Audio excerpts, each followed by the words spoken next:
Hi, everyone. Welcome to another installment of Letters to No One. This one today came from a recent comment on one of my videos. It's in regards to our ability to have any sort of intention or feeling like we're doing something for a reason. Even though this was a public comment, I did change the person's name to provide them a little bit of anonymity since videos tend to get a lot more views than comments. Off we go. The viewer said, "If there is truly no one here, no one able to intend, and it's all just happening, then who or what is or even can do this looking? How can there be any focus on anything at all? Then hearing you recommend using affirmations throws everything said about no one here and no one doing anything into a complete tizzy. On a visceral level, this feels useful, but in the sense of acceptance of there being no personal identity, it seems insane. Who or what is being affirmed? There is an ongoing noticing of what seems to be complete duality or dichotomy in so many non-dual pointings, and am now wondering if this is just the ongoing inability to use dual language to express the non-dual. There has been a tendency here from very early age to get hung up on semantics, and I can fall down a rabbit hole based on my understanding of the definition of a specific word. Any guidance here? Thanks, Todd." It's such an excellent question, and it's something that we hear from people so often that it warranted a very lengthy response. So lengthy, in fact, I had to cut it up into 3 comments on the YouTube channel, on the YouTube video, just to fit it all in. So with that being said, I probably won't have a lot of other extrapolation and explanation, but it might happen. Quick note, I didn't read the first part of her comment, which talked about the relevance of the video to her, even though I was guiding somebody else. But the first part of my response does mention that. I'll leave that in anyway. I replied, "Hi, Susan.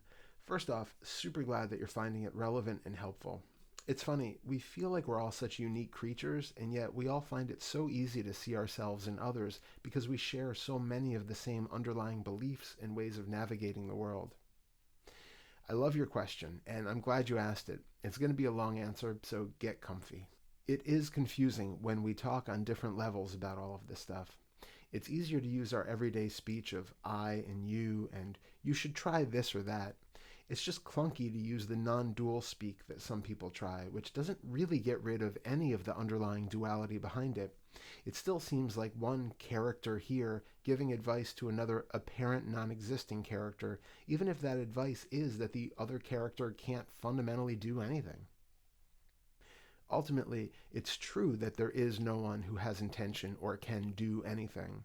And the pointer to look inwards to verify it is a good opener to see through many layers of selfing, which can often get bypassed by taking literal statements like, you cannot do anything to get this because there's nothing you can do and nothing to get. It's true, but when taken at the relative level on which it feels like we have agency and can either choose to meditate or down a bag of potato chips in front of a Netflix marathon, it's not helpful because the message isn't being interpreted and engaged in a useful way. It's true that there is a seeming contradiction when we're then advised to do something like inquiry to discover that we have no ability to do anything. The way I like to think about it is like a computer, or more recently, like AI. At this point, there is no apparent self in an AI bot, but they do have the ability to autonomously learn and change behavior based upon new information. We, as human animals, are just a product of our environment, genetics, and experiences. Everything that has ever happened in the universe has led up to this particular virtual conversation. And if anything had been different, this likely wouldn't be happening, at least not in this exact way. To take just a small example, if you had never heard about meditation, you would never develop a practice for meditation. You had to first hear that the concept existed, and it would only resonate if you had certain proclivities and beliefs, all of which were outside of your control, which made you receptive to the idea of meditation.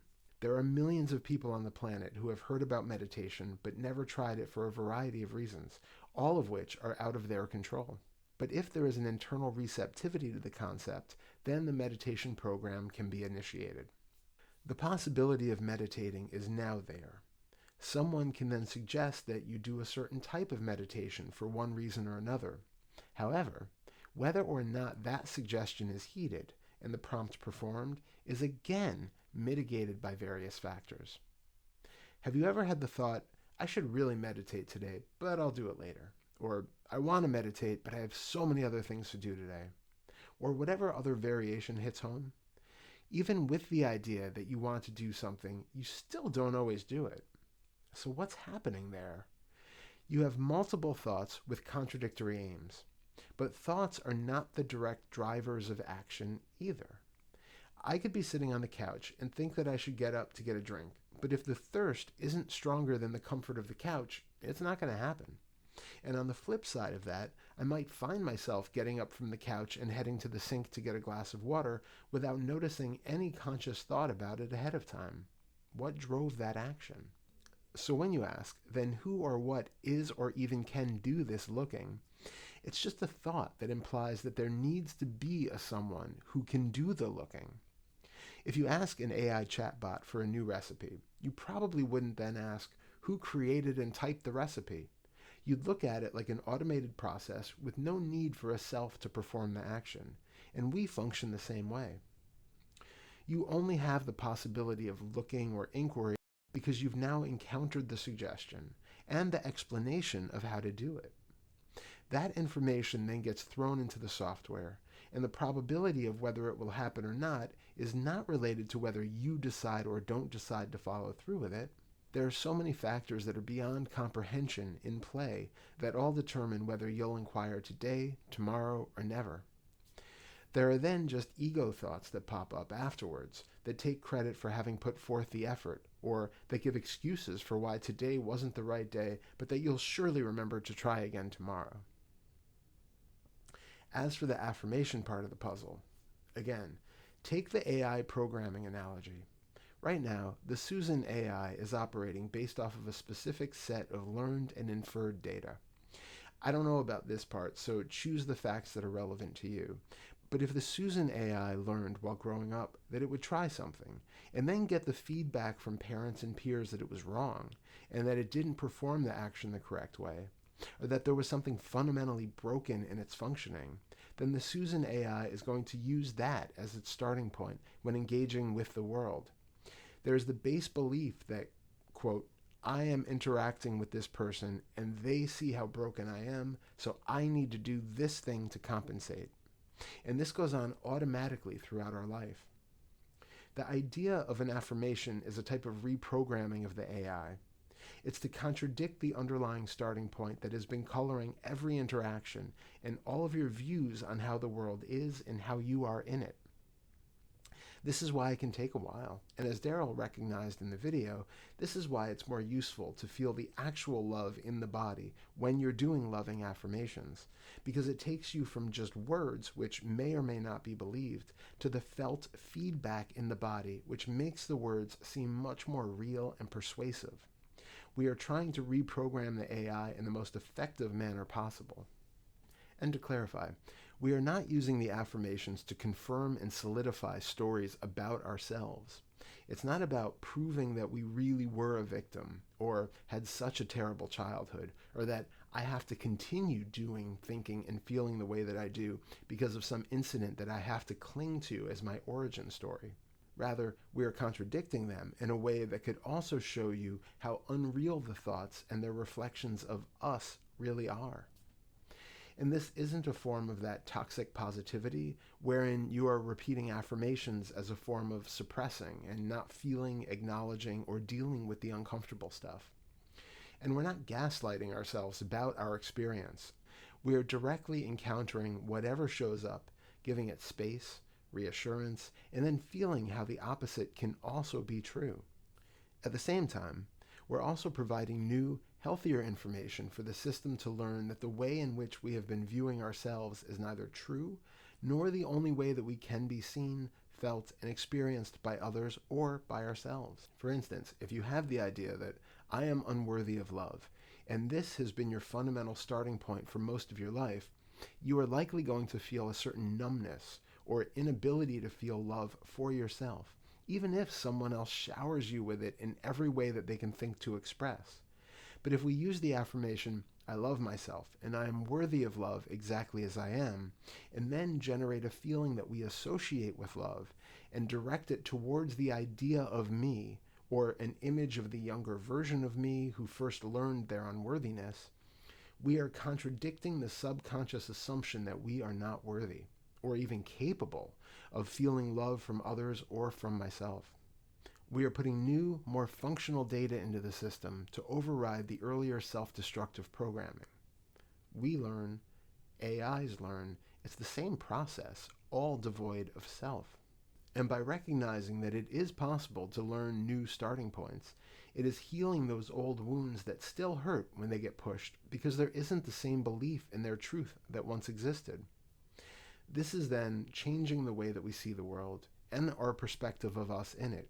And it also shows that what we believed to be myself and the unchangeable fundamental way that it is not at all a fixed, rigid, real thing. It's a fluid set of experiences that can always be morphed into something else. So what I take myself to be is shown again and again to be insubstantial, malleable, and ultimately empty of substance. It's also true, again, that there is a problem with language, and that it is impossible to talk about any of this stuff without invoking some sort of duality. In this case, it's about the assumption inherent in the language that there must be an actor who can perform an action. There must be a hearer to hear the advice, to inquire to do affirmations, or a seer to read the advice, then a thinker to understand it and to think about how to implement the advice, and then a doer who is going to put those thoughts into action. And of course, the big assumption is that all of this affirms a me who is a stable, actual me. Again, just like the AI, learning happens, sensation in the body can be there, thoughts can be there, the action may or may not happen as advised, but none of that inherently implies a self. I know that this was quite a long response, but hopefully it gets to the root of your question. Let me know either way. Much love, Todd. So there really isn't anything for me to expand upon there. I would just say that there was a great quote that I heard from Vivian, who used to guide through Liberation Unleashed. She was in an interview, I don't remember who with, and when somebody brought up a similar question to her, she just said, if it still feels like you can do something, then do it, or something to that effect. So if it feels like there's a self here who could possibly do inquiry, then do the inquiry. If it feels like there's somebody who can make the decision to meditate, meditate. Find what in your experience constitutes the doer, the one who can take action, the one who can say affirmations and follow the breath. And then what you're looking for is the thing which you are not going to find, which then gives you the shift, the opening, the perspective change to see that there never was anyone there doing the doing. There never was anyone there saying the affirmations. But until that seems to be obvious to you, continue doing the actions. All right, I think that's all for today. Thank you again for watching and subscribing and all of the things that you do, all of the questions and the comments and the interactions. Please feel free to keep writing and I will keep responding. Until next time, be well and happy inquiring. Bye.